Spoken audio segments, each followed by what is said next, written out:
Hey, it's Karyn Bryant for MMA Heat. I'm talking with Patrick Cummins, and he is going to be facing Daniel Cormier at UFC 170. Basically, thank you first and foremost for taking the time. I know you're booked today. It's UFC Media Week, and DC said it was going to be more than you could handle. What do you think of it so far?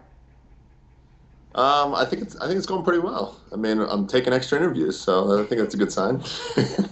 Definitely. Well, it's so funny because people are starting to know your story, and what you guys did on Fox Sports Live was really, really entertaining. Great television. I mean, the first question I think a lot of people have is about that whole wrestling room code, and did you break the code by talking about what happened in there? What's your response to that? Yeah, I mean, I was never aware of this wrestling room code, but I mean, I see where he's coming from, but I think I don't know. It's just it's a fight, you know. Yeah. We're no longer in the wrestling room, so things change. Right. So I think I'm prepared for that in every way. So Well, certainly too. I mean, it's a great mental attack. Anyway, it's a good way to get inside his head before the fight. yeah, So that's good. yeah, absolutely. And I think that's one of his big weaknesses. You know, I think is just that mental game. You Now, why know, do you say a that? guy that is. Go ahead. I'm sorry. Go ahead. No, well, why do you say that? What has he done in the past that made you think he wasn't mentally strong? Um, well, I think the big elephant in the room is he didn't make weight for the Olympics. You Okay. know, Yeah. that's that's kind of I mean that's something that I wanted to be in that position really badly, and I just to do something like that is just like wow. It's very hard to believe. And I've seen him make weight before, and it's not a pretty thing. You know, he struggles with that. So I think that's one of his main weaknesses is just mental toughness. Yeah. That's one of my strong suits. Well, let's talk about this. I know you were just down at breakfast. So where is your weight in this? You don't seem that concerned. Yeah, I just had a great breakfast. I'm well on to making weight. I should be really fine. It should be a really short water cut for me on Friday, and yeah, I'm right on pace. Nice. Well, the other thing I think a lot of people are wondering about is how can somebody with a 4-0 record face somebody with DC? And granted, he doesn't have that many more pro fights than you, but to date he hasn't even lost a round. So how do you make that argument? And when you look at the odds, you're what 8-1 or something underdog right now. So how do you tell people, damn it, put your money on me? How do you prove that point that that's good money? Well, I love being the underdog. Yeah. I mean that's what I'm used to. I'm used to that people doubting me. That fuels my fire. So I think yeah, sure there's a lot going against me, but I think a lot of people haven't seen what I'm capable of, and this is a great opportunity to show that off. Yeah. Has it been the case that you've, tried to get more fights and just didn't get them, or what's going on with the inactivity for, because it's been 9 months or so, right, since you've had a fight? Yeah, yeah. Well, that's been um, that's been an insane journey in itself. Just trying to Yeah. find fights. I think in the past, you said 9, 10 months. We've had about 40 fights fall through, and I mean, That's crazy. the light heavyweight isn't a big weight class across the board. Yeah. There's not a lot of fighters out there, and Right. we've searched high and low for somebody that'll just accept the fight. We've offered to pay opponents purses, or put up the money. Hey, if this guy if he comes in and wins, we'll pay his Wow. purse. Yeah.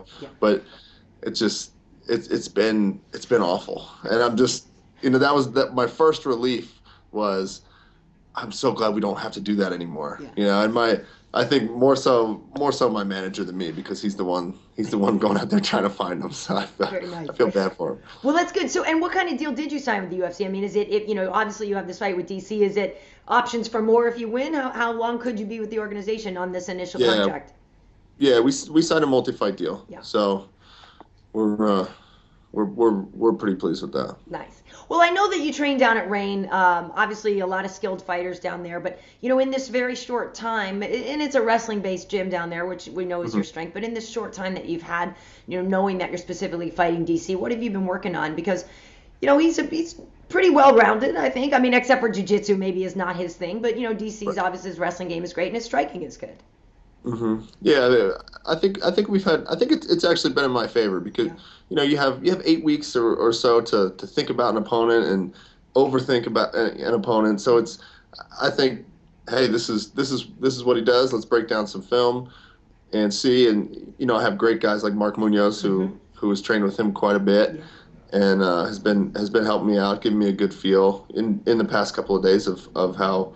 How he's gonna come out or how he's gonna feel. So I think I'm ready. And at the same time, I'm not worrying as much about what he's gonna do. It's more about what I'm gonna do. My game plan is more important because I plan to set the pace and get the fight going hard right away.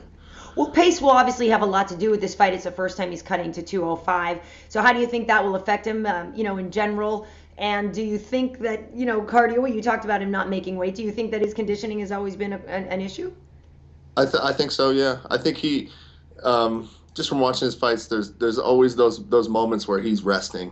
He knows that he needs to take those couple seconds, take a deep breath. And I just don't want to give him that opportunity. I just want to continually push the pace for as long as I need to do it. And I definitely think the weight is going to affect him. 5 or 6 extra pounds, from his wrestling weight. It's quite a bit, and it doesn't sound like a lot, but I know for a fact he'll be feeling it. Well, I know, I work with him a lot at Fox, and I know, he's the first one to tell you he loves food. So it's been tough, but he's been really committed to this. I mean, he's looking for a title shot. So, he is really, really committed for this. Yeah, for sure. But I think every time a healthy lifestyle beats out any diet anytime. And that's kind of where I'm coming from is, you could say he's been bringing his weight down, really been dieting hard, but I mean, I've been living this healthy lifestyle and being ready at a moment's notice for this type of opportunity for the past 3 years. So I think there's something to be said about that as well. Well, let's talk about your lifestyle. I know in Esther's video you were doing gymnastics. That's something is that just a hobby? How do you feel that complements your fight game? Gymnastics is great. I think it really develops your spatial awareness, and it hits those muscles that you can't do. You can't hit those muscles any other time, right, unless you're doing gymnastics, and it's great too. It's a different pace workout, and it's fun. So you get to it, you're an hour into it, and all of a sudden you're smiling the whole time, right, having great. You're doing flips into a foam pit or on a trampoline, and then all of a sudden you're like, I'm so tired, so that can't be a bad thing. No, it's funny actually you say that because I went, over in Torrance they have that Sky Zone place with all the trampolines. Yeah. We went there like a week ago or whatever, and took our daughter. We're like, hell yeah, we're gonna bounce. We took a little friend, and they're like, what do you mean we only bought an hour? I'm like, trust me, you know what I mean? Yeah. Trust me. These kids were laid out after that, and I was too. Same thing. Like I got off at the end, and I was like, what the hell? I could barely walk. I'm not doing flips or anything, but that is the most fun. The most fun I've had in a really long time. It was great. And I'm sure you were sore from it, right? I was. Yeah. And the last thing I want to ask you about, you're a bit of a Renaissance man. You're a fine artist as well. That's what you studied in school. And I noticed on the UFC page you say that you're a ceramics teacher, or your pottery teacher is your hero. Why is that? Oh yeah. He's been a guy that has been. He's motivated me in every way that you could imagine, and he loved the fact that. He would come to my wrestling matches, and he would offer me advice in that area, and then obviously he's a world-renowned artist, and he was great to learn from in that way. So he's a guy that I've always looked up to, and So Chris, if you're watching, man, thank you so much. Very cool, very cool. And I lied, actually. I'm curious what you think is going to happen in the main event. Obviously another wrestler, Sara McMann, is taking on Ronda Rousey. So I'm just curious what your prediction is on that one, because some people think that Sara might actually have the weaponry to counteract Ronda, but then again, maybe not. Yeah, it's a tough one for me, because I've seen Ronda dominate, quite a bit now, and I think that's kind of what everybody is thinking. But you can't take Sara McMann lightly. She's an awesome athlete, and she's a hard-nosed girl. So I can't call that one, but It's tough. I'm glad I'm not a gambling man, because I wouldn't know what to do there. It's tough. Although if you were a gambling man, you'd put money on yourself, right? Even though you're not supposed to. Exactly. Do that, right? Well, this is the I think that's a fight to bet on for sure. I think so too. Big I think payouts. so. And I will say one last thing again. DC admitted after his fight with Frank Mir that the cage jitters were real. So that's something that you have to contend with too. I mean, again, getting back to what I talked about before, where he said you wouldn't be able to handle fight week and you wouldn't be able to handle really everything that's going on.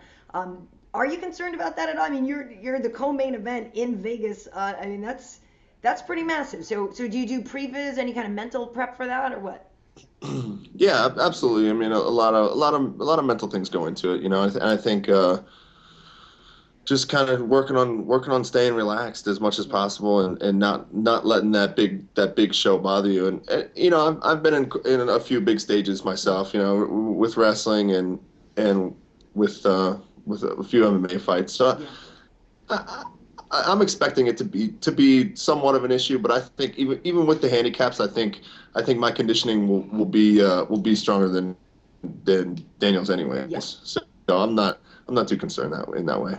Well, and I have to say, a part of me feels like you could argue the fact that you have absolutely nothing to lose and everything to gain. So you could be the most relaxed. DC has so much more pressure because if he loses to you, this plan he's been building now for the last couple of years, hits a major roadblock. So you could argue that you're in the catbird seat there with nothing to worry about. Yeah, and that's the plan. I want to throw a monkey wrench into that whole situation. Well, it's going to be crazy. Well, thanks for taking the time today. I'll be doing the weigh-in show, so I'll be seeing your mean mug, your stare down. I have a feeling that's probably going to be the stare down of the night. Even though Ronda's very good at stare downs, I have a feeling yours is going to be better. All right. Awesome. I appreciate the vote of confidence. Yeah. Awesome. Well, good luck. Have fun out there. That's what it's all about. Yeah.